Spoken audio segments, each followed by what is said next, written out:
Hey guys, welcome to the Sharon Homestead. I'm Kat, and today I wanted to share a little trick that I had to figure out last night because we ended up losing power. The ducks are gonna go crazy again. We ended up losing power at like 7 o'clock last night, 6:30 or 7, and I have a ton of chicks and had to keep them warm.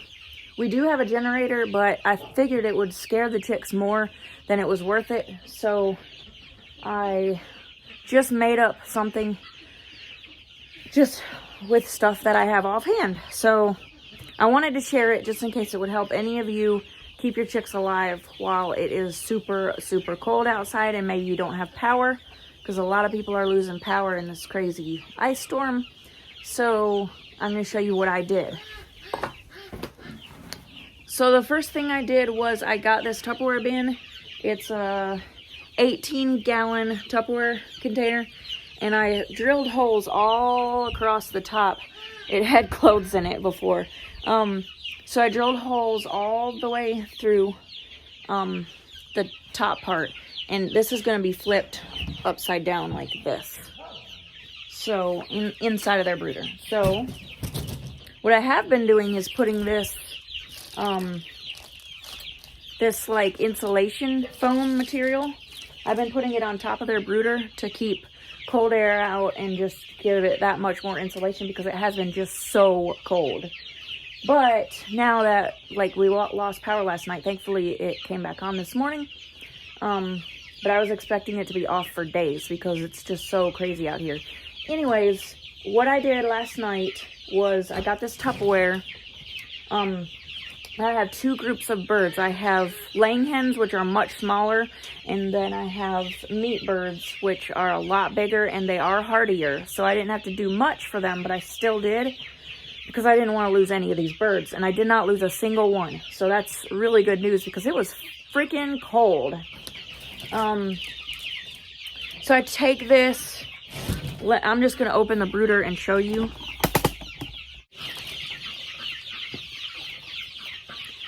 Now I've got this little thermometer and humidity gauge, and you can buy these on Amazon. They're really, really cheap. I used one of these last night, and the temperature was about 70 degrees inside of their little makeshift brooder that I made them.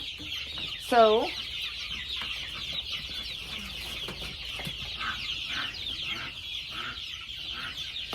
the first thing I did was take the heat lamp out because I didn't need it. Which obviously right now I do need it, so I'm just going to move it to the side.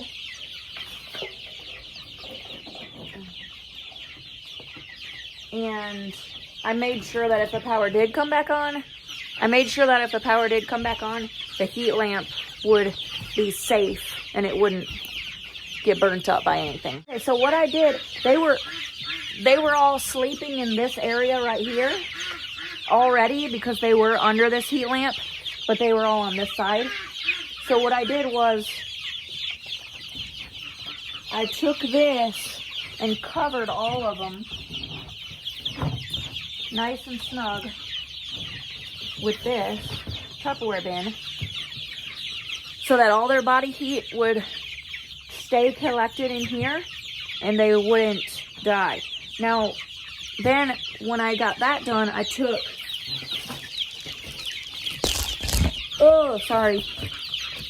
I took a sheet of this and put it over top. And like I said, I adjusted this heat lamp so it wouldn't move after I left. And then I put a brick on top. So this insulation foam helped a lot with the insulation.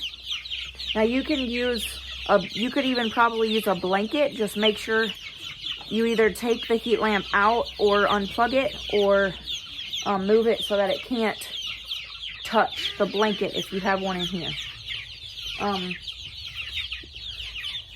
Then I shut the lid.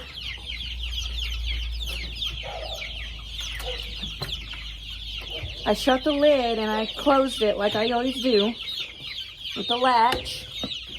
And then I put more insulation foam on top where the hardware cloth is, and then I put a larger brick on top because there was a lot of wind last night.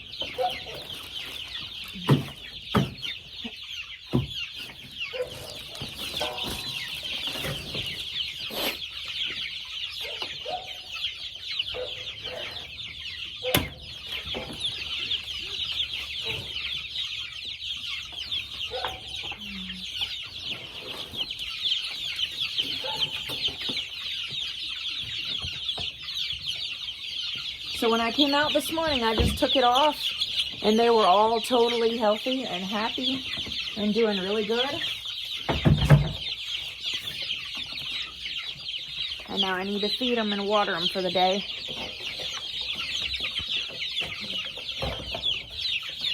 So it worked really well for us last night. I wanted to share it in case any of you wanted to try it to hopefully save some birds. It was really cold last night, and I mean, you can see it's still snowing. There's huge icicles everywhere. There's big branches down, and it's just been crazy. I heard, because there was no power, you can hear everything outside, and I heard branches falling all night. We have several huge limbs in our yard, but thankfully all the animals are good, and everybody's happy and healthy, and they stayed warm through the night. So I'm really glad it worked for the chicks, because that's the thing I was most nervous about, because I really didn't want to lose my chicks this year. I've already lost several in the cold because of shipment, and so I wish I had a local hatchery that I could get them from, but I don't, so I have to order them online, and that's what happens sometimes, and it really sucks. But at least we were able to do what we could last night and keep these ones alive and happy, and they're doing great. I did something very similar with the meat birds. Really, everybody just did really good. So, and it was like, I think it was 10 degrees last night. It was very cold, and they did really well. It stayed 78, I think, under their little brooder. So it works. I hope some of you can get some value out of it, and please let me know if you try it in the comments, and I will see you in the next video. Thanks for watching.